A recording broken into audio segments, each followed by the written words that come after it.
Hey guys, welcome back to our YouTube channel. For this video, we are going to do the preparation of our materials for making a light post support frame.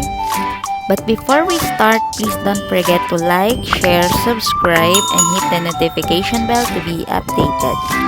As you can see, the lights are moving when there is a strong wind and it will be dangerous to fall. This is on the top view, and the light post was temporarily installed before. This is how we installed before.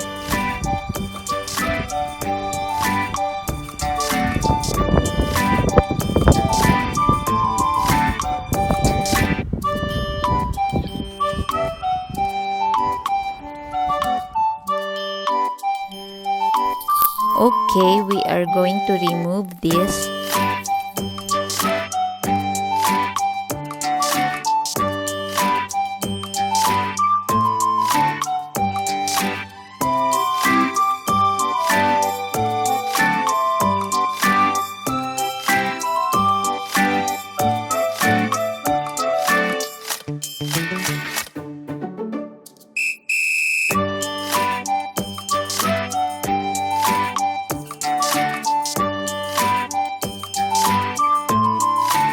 The panel are starting to separate from its frame.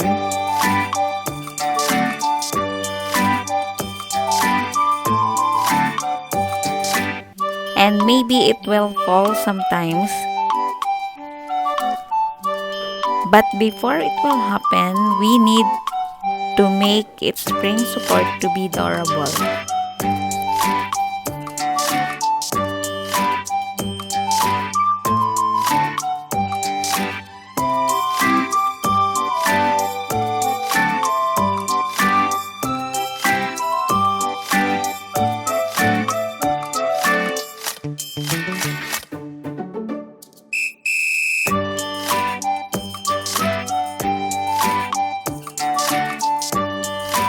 This is a scrap metal, and this will be the one of the materials to be used for framing.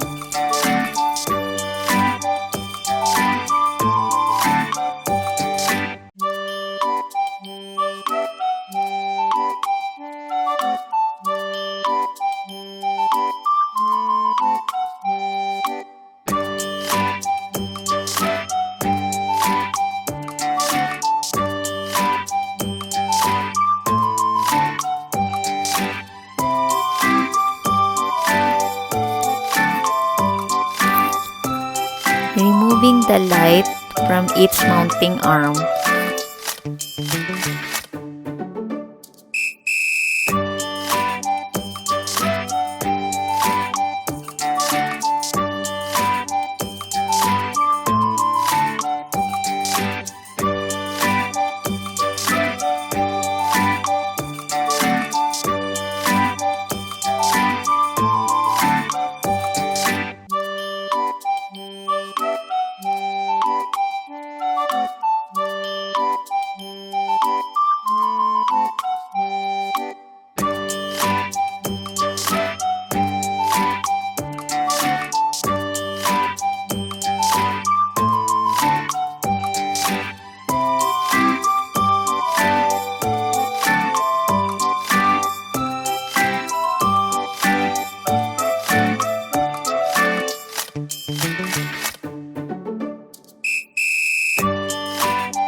This is the only thing that support the light and panel, and now it's slightly broken.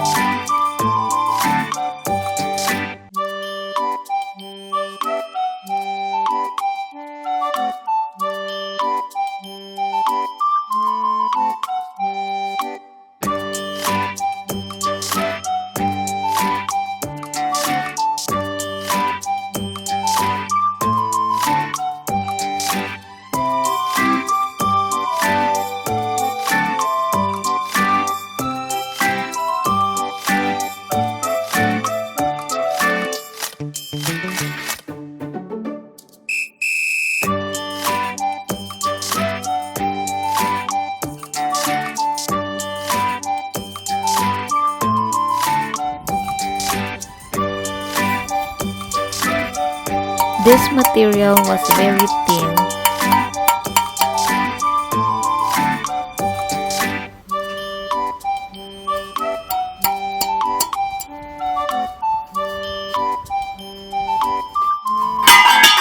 And we will be replacing it for more thicker material.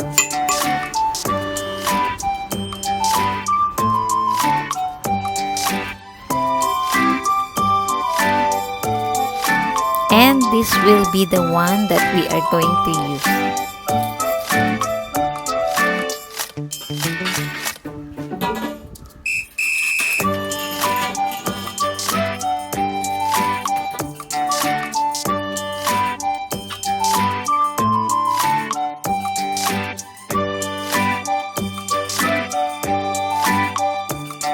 Let's start cutting the tube.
Do you know what kind of apparatus is this?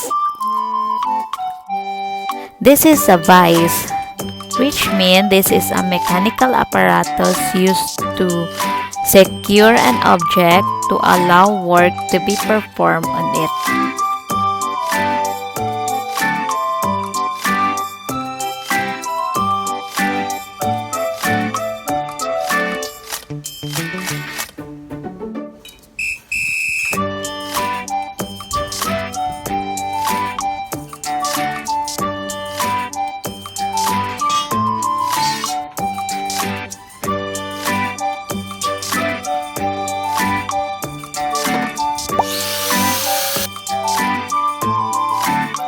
Cut the metal into half.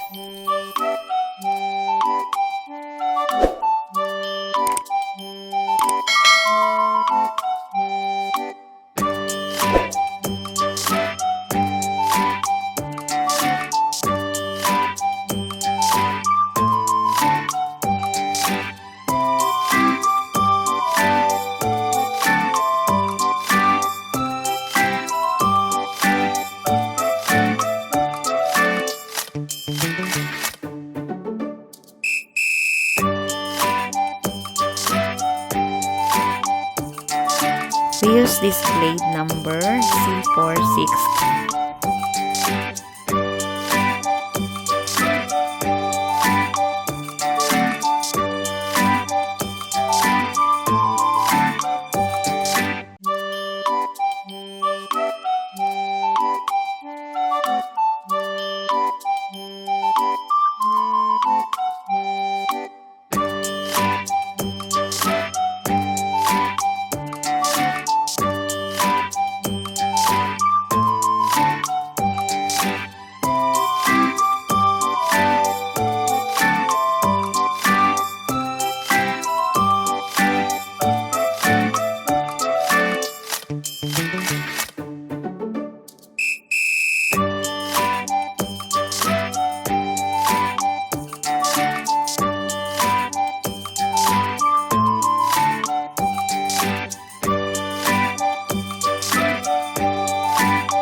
Thank you for watching. Please don't forget to like, share, subscribe, and hit the notification bell to be updated. Stay tuned, don't miss out, and see you on our next video.